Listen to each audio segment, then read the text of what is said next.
Bonjour, vous écoutez Microsocial, un podcast sur le travail et le droit du travail. Au menu de notre 12e épisode, les années Giscard.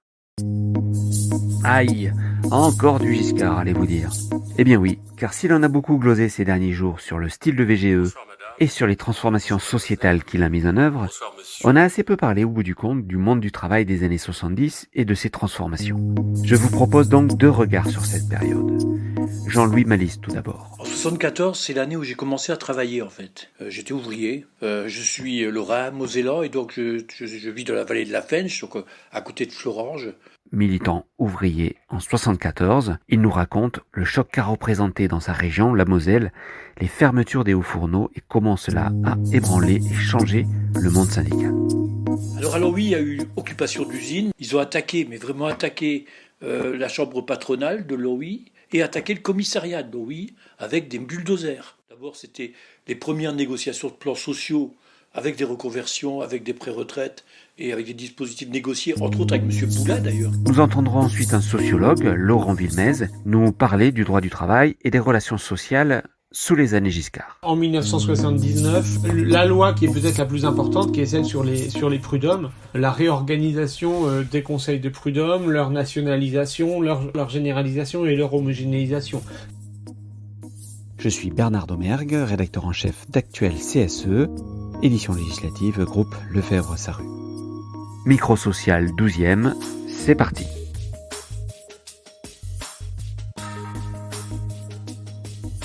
Jean-Louis Malice, merci d'avoir accepté de nous parler des années 70, enfin de vos années 70 qui sont aussi les années Giscard. À l'époque, vous n'étiez pas encore le responsable syndical national que vous allez devenir par la suite, puisque vous avez été en charge des retraites à la CFDT. Qu'est-ce que vous étiez en 74 ? Vous étiez un jeune ouvrier, je crois, c'est ça ? En 74, c'est l'année où j'ai commencé à travailler en fait. J'étais lycéen auparavant. Et puis j'ai eu des petits soucis de discipline liés au militantisme dans mon lycée. Et donc j'ai commencé à travailler en juillet 74 en job d'été de l'entreprise qui avait recruté mon père des années avant. Et pendant le mois de juillet 74, j'ai demandé à être recruté définitivement dans l'entreprise. Et donc j'ai commencé, j'étais ouvrier. Je suis lorrain, mosellan, et donc je vis dans la vallée de la Fensch, donc à côté de Florange. Ça se trouvait à Uckange et c'était une des installations de hauts fourneaux. Et donc j'ai été recruté au haut fourneau. Les ingénieurs, enfin les cadres ont vu que j'avais un bon niveau scolaire. Ils m'ont proposé de passer à CAP avec l'idée potentielle de me proposer plus tard de faire, après mon service militaire, de faire une école de contremaître, voire des cours du soir pour être ingénieur. Mais ça s'est pas du tout passé comme ça. Et donc je me suis très vite engagé dans l'entreprise. Et quand je suis revenu de l'armée, il n'était pas question que j'aille faire une école de contremaître ou d'ingénieur. Je suis resté ouvrier très très très longtemps en fait. Vous avez connu toute la période de la sidérurgie avec la restructuration décidée par finalement le pouvoir. Exactement. C'est-à-dire en fait en 74, curieusement, il y a des restructurations dans les mines, mais très peu dans la sidérurgie. Au contraire, la sidérurgie recrute. Il y a même quelques investissements qui sont faits. Et ils ont d'ailleurs des grosses difficultés pour recruter des jeunes Français, c'est-à-dire des gens qui ont un certain niveau scolaire, dans les usines à la production. Ils trouvent des électriciens, des mécaniciens, des gens qui ont des métiers, mais à la production, il n'y a pas de véritable métier. D'ailleurs, moi je passerai à CAP, mais ça sera la première fois qu'il y a un CAP d'eau fourniste. C'était la première promotion, en fait, ça n'existait pas auparavant. Et donc, ils cherchent les futurs contremaîtres et les futurs cadres. C'est comme ça que moi je me suis retrouvé, on m'a dit, bon, tu vas faire l'ouvrier, tu vas commencer vraiment à la base, tu vas faire un métier difficile, mais t'inquiète pas, ensuite, si tu bosses bien, tu auras une belle carrière. Et la crise a démarré, en fait, pour moi, en 77. Ça a été la première annonce de grande fermeture. C'était une entreprise qui se trouvait pas très loin de chez moi, à 7 km, à Thionville. C'était les hauts fourneaux de Thionville, d'Usinor. Et il y a eu l'annonce de la fermeture totale du site de Hauts-Fourneaux de Thionville, qui était, à ma connaissance, la première fermeture d'une très grande installation de la sidérurgie lorraine. Ça s'est passé comment à l'époque? Alors il y a eu immédiatement, c'était un peu invraisemblable pour nous qui habitions et les hauts fourneaux de Thionville. Quand on allait faire nos courses à Thionville, on passait au pied de ces hauts fourneaux, et je le dis toujours, mais le sentiment de fermer une entreprise comme une installation d'hauts fourneaux avec des engins qui font plus de 80 mètres de haut, on a l'impression que c'est impossible, un peu comme si on demandait à des gens dans les Alpes, on leur annonçait qu'on allait détruire les Alpes, les montagnes, quoi. Donc ça paraissait impensable. Et en fait, il y a eu donc beaucoup de manifestations. Moi, j'y étais. J'étais à l'époque adhérent CGT, parce qu'il n'y avait pas de CFDT dans mon entreprise. Et il y a eu une marche sur Paris, il y a eu des manifestations, et il y a eu une négociation qui a abouti à la toute première CGPS, Convention Générale de Protection Sociale, que la CFDT d'ailleurs n'a pas signé, il y a FO qui l'a signé à ce moment-là. La CFDT n'avait pas signé parce qu'il y avait des mesures qui paraissaient discriminatoires, parce qu'en fait, les seuls qui pouvaient être licenciés, c'était les immigrés, avec une prime de départ pour rentrer au pays. Et ensuite, il y a eu 79. Donc entre-temps, j'ai fait mon service militaire, j'ai adhéré à la CFDT, et on a créé même la CFDT dans mon entreprise, qui n'existait pas. Et d'ailleurs, on est devenu majoritaire très vite. En 84, la CFDT était majoritaire, mais il n'y avait que la CGT jusqu'en 79. En 79, donc, il y a l'annonce de la fermeture de l'OI, Denain, Valenciennes. Et là, c'est Raymond Barre qui annonce en fait un plan de restructuration, parce que la sidérurgie perd de l'argent, l'État couvre les déficits, et de fait, avant la nationalisation de 81 par Mitterrand, 81-82, de fait, l'État prend le contrôle de la sidérurgie, un peu comme si vous êtes endetté, je vous prête de l'argent, et puis un jour, je vous annonce que votre maison m'appartient. C'est un peu ce qui s'est passé pour la sidérurgie. Mais bon, sachant que la famille Vadel et les maîtres des forges ont su mettre de l'argent de côté, puis ensuite, le baron Seyer sont redéployés dans d'autres secteurs financiers. Hein. Mais pour la sidérurgie, l'État a pris la main en 79 et a annoncé les licenciements. Et là, il y a eu de nouveau une énorme négociation qui a abouti à une autre convention générale de protection sociale, avec des départs, beaucoup de pré-retraite en fait. Les pré-retraites, c'était 55 ans pour tout le monde et 50 ans dans les entreprises qui fermaient. Et donc, c'était un peu la planche à billets qui fonctionnait. Hein, pour régler le problème social, on faisait des pré-retraites, ce qui explique pour moi que lorsqu'en 1981, on revendique la retraite à 60 ans, ça paraît complètement logique, parce que toutes les grandes entreprises, de la sidérurgie, mais aussi de l'automobile, dans tous les secteurs industriels, il y a des pré-retraites, en veux-tu, en voilà, bien avant 60 ans. Et les seuls qui bossent jusqu'en 65 ans, en fait, ce sont les salariés des petites entreprises, dans le commerce, dans l'artisanat, dans l'industrie, mais dans les petites entreprises. Les autres, eux, et même dans la fonction publique, il y a des dispositifs pour partir plus tôt. Et donc, la retraite à 60 ans, indépendamment des déséquilibres financiers que ça va provoquer plus tard, ça apparaît comme quelque chose de plus juste que des pré-retraites à la tête du client, un peu en fonction de l'entreprise où il se trouve. D'accord. Mais à l'époque, notamment en 79 à Longwy, ça s'est passé de façon pas très calme quand même, parce que là, ce que vous racontez, c'est la convention ultérieure, mais pour obtenir ça, vous, en tant qu'ouvrier, vous étiez... Moi, j'étais militant à la CFDT, avant la CGT, puis là à la CFDT, et j'étais un petit peu j'étais dans des mouvements maoïstes ouvriers. Hein, j'ai jamais été étudiant ni dans des universités, hein, mais donc il y avait des petits réseaux de militants d'extrême gauche. J'en faisais partie à l'époque, et alors oui, c'était des militants de la CGT, mais surtout de la CFDT, qui étaient très très très offensifs. Là aussi, je le raconte, ça paraît invraisemblable, mais à l'époque, la CGT n'avait qu'un souci, c'était les élections, et donc 81, il fallait surtout pas effrayer les gens. Alors que la CFDT était beaucoup plus autonome dans sa démarche. Il y avait en fait une sorte d'entente un peu tacite entre des vieux militants chrétiens et des jeunes issus de mai 68, peu radicalisés, et on s'entendait très bien. Et nous, on n'avait pas du tout cet objectif de l'union de la gauche, le programme commun. Et donc, d'ailleurs, les manifestations, c'était assez drôle. Dans les manifestations, la CGT, les banderoles, c'était Union Action Programme commun. Et la CFDT, c'était Union Action Occupation. Et on s'affrontait vraiment, y compris sur les perspectives, quoi. Pour eux, la seule solution, c'était les élections. Et nous, on considérait que fallait faire la bagarre, fallait se battre sur les plans sociaux. Et là, il y a eu aussi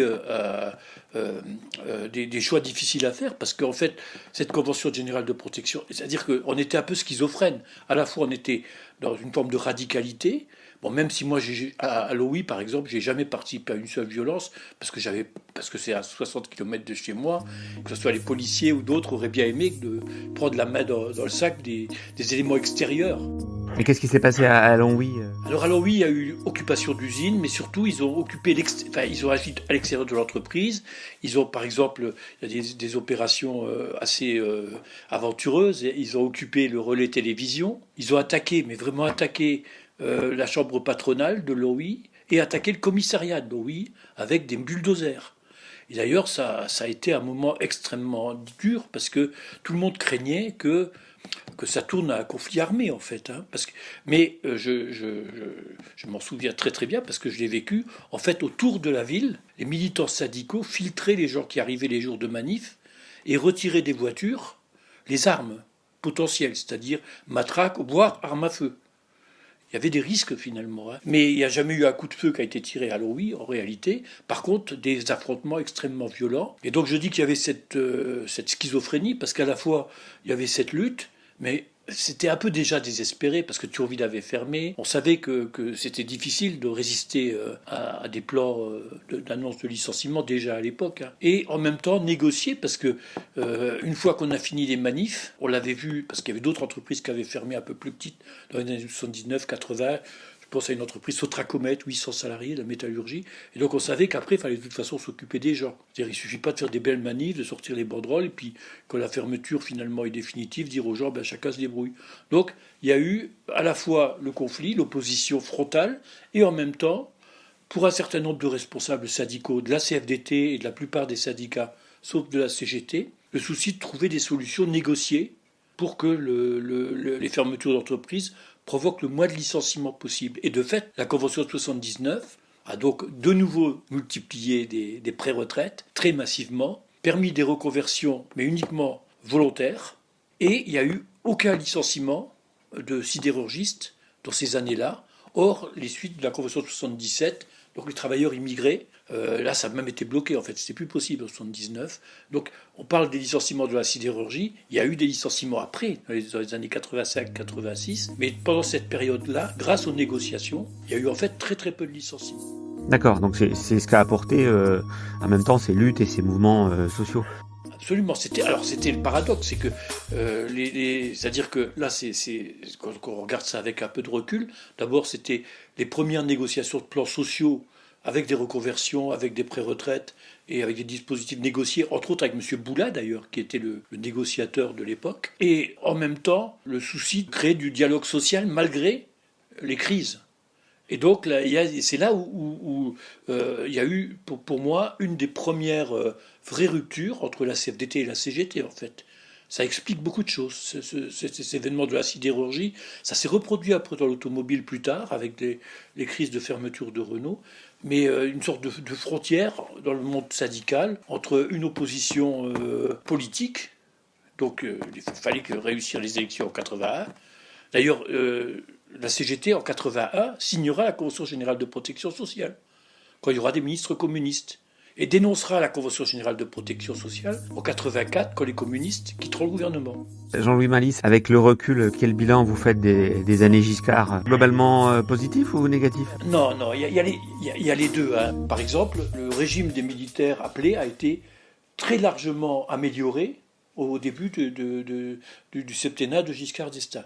On pouvait sortir à 17h, 18h, alors qu'avant, c'était assez terrible dans les casernes. Hein. Et puis il y a eu évidemment toutes les évolutions sociétales qui nous sont encore marquantes aujourd'hui et qui sont de vraies avancées. Hein. Donc tout le monde le dit, hein, donc l'IVG, la majorité à 18 ans, le divorce par consentement mutuel. Il y a eu beaucoup de choses très positives. La fin de l'ORTF, ce monstre au service de l'État, il y a eu quand même pas mal de choses positives, mais il restait quand même l'interdiction des radios libres, l'interdiction des télévisions libres, donc les médias toujours sous l'autorité de l'État finalement. Et puis au niveau social, hors ces endroits où il y avait forcément des négociations parce qu'il y avait lutte, c'est des années où il y avait assez peu de dialogue social. Par contre, on ne se souvient plus que c'est aussi, alors ça a été très controversé, ça a été le début des plans de licenciement économique, c'est-à-dire du droit de licencier pour des motifs économiques. Et là aussi, sans beaucoup de négociations, en fait. On oublie Poniatowski, enfin, il y a eu aussi... c'était une période aussi de répression, hein, c'était pas du tout une période aussi douce que certains veulent le dire aujourd'hui. Il y avait les deux. Voilà, moi j'ai le souvenir, en tout cas, que... en même temps, c'était l'après-mai 68, encore. Il y avait un foisonnement d'idées assez incroyable dans le monde ouvrier comme dans le monde étudiant, j'imagine. À l'époque, c'était l'ennemi intérieur, c'était le gauchiste. Hein, et l'État était... il y avait, y compris, moi j'ai des amis qui m'avaient raconté qu'il y avait des policiers infiltrés dans le mouvement d'extrême gauche et tout. Enfin, c'était comme une période dure. Des gens en prison pour reconstitution de ligue dissoute. Voilà, il y avait les deux. C'était à la fois des avancées sociétales et quand même un régime au niveau social, à mon sens, qui était encore, et même politique, qui était encore quand même un régime très à droite. Merci Jean-Louis Malice d'avoir accepté de nous raconter vos années 70 et à très bientôt. Laurent Villemesse, vous enseignez à l'université de Versailles-Saint-Quentin en Yvelines. Vous êtes sociologue. Vous avez écrit un livre qui retrace l'histoire du droit du travail et qui parle donc des années 70, des années où Valéry Giscard d'Estaing était président de la République. Alors c'est peut-être intéressant de revenir sur cette période, notamment du point de vue du droit du travail et des relations sociales. Qu'est-ce qu'on peut dire sur ces années 70 ? Qu'est-ce qui se passait à cette époque de marquant, selon vous ? Les années 70 sont quand même globalement au niveau social des années de grande ébullition, de grande effervescence. Un historien qui s'appelle Xavier Vignat a parlé de l'insubordination ouvrière des années 70, de multiplicité des grèves, des mobilisations.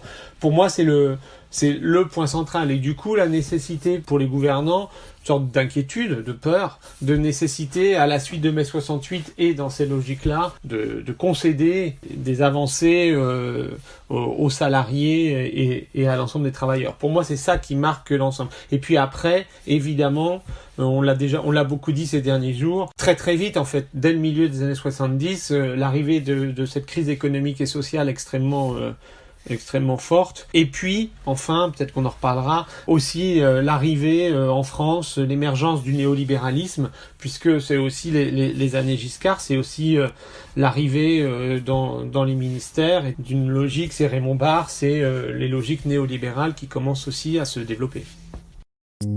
Quand vous dites une certaine inquiétude de la part du pouvoir devant la possibilité de mouvements sociaux ou d'émeutes, ça se traduisait comment ? Par des augmentations de salaire ?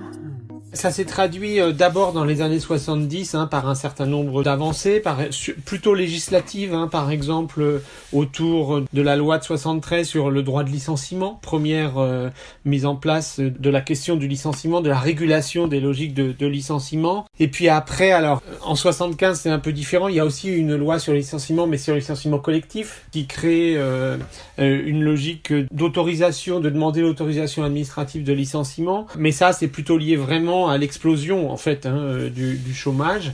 Et puis peut-être, en tout cas c'est pour les années Giscard principalement, en 1979, la loi qui est peut-être la plus importante, qui est celle sur les prud'hommes, la réorganisation des conseils de prud'hommes, leur nationalisation, leur généralisation et leur homogénéisation. Mais la loi de 79 est aussi la suite de 73, puisque à partir du moment où on régule le licenciement, où on rend le juge à même de juger le licenciement, il faut bien réformer aussi la juridiction qui le permet.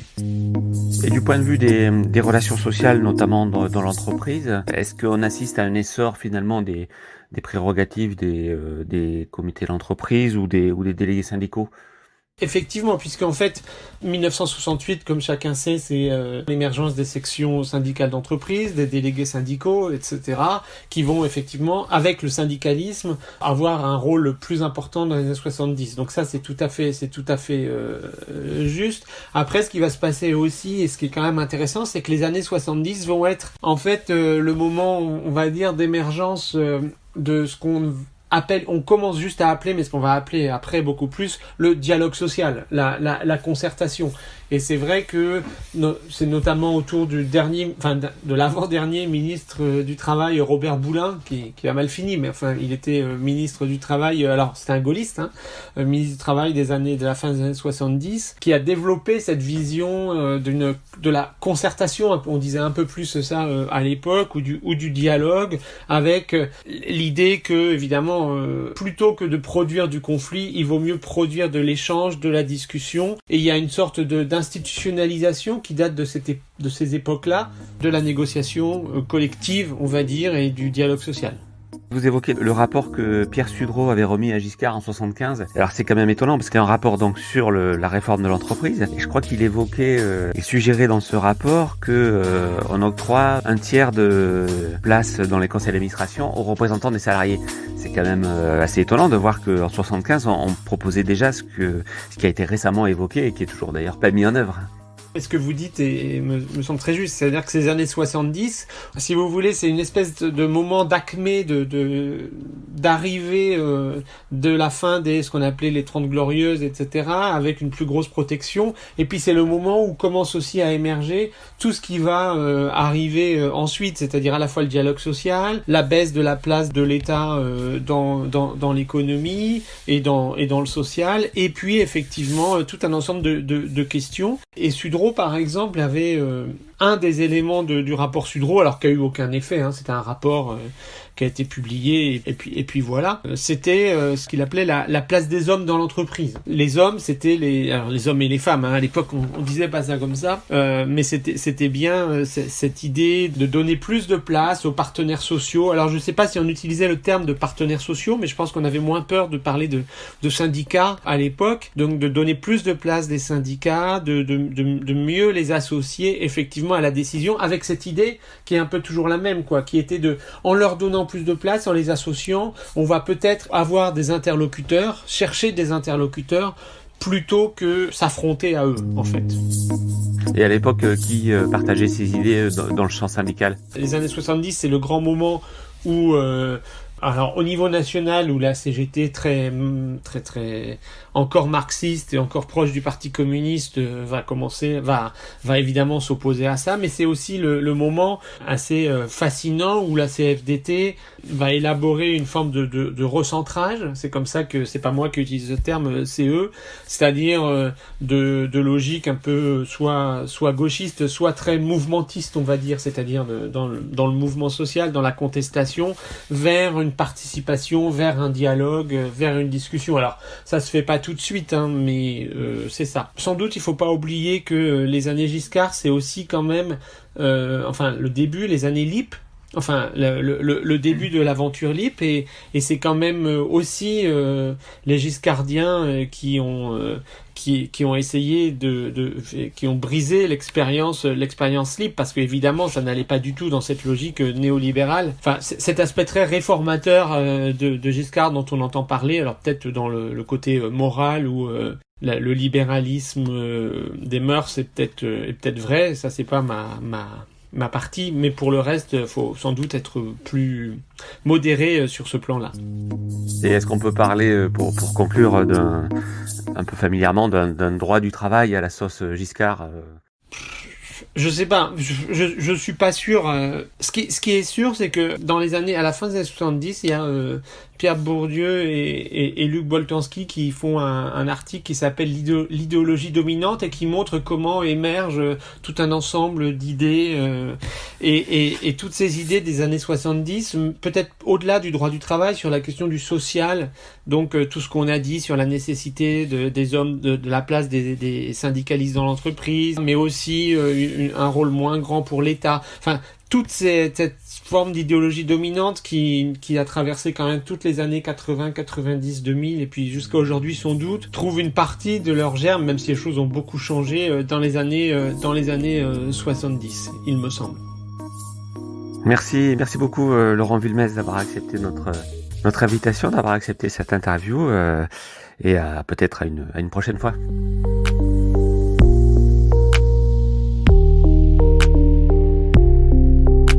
Merci d'avoir suivi ce nouvel épisode du Microsocial, un podcast des éditions législatives groupe Lefebvre-Sarrut. très bientôt pour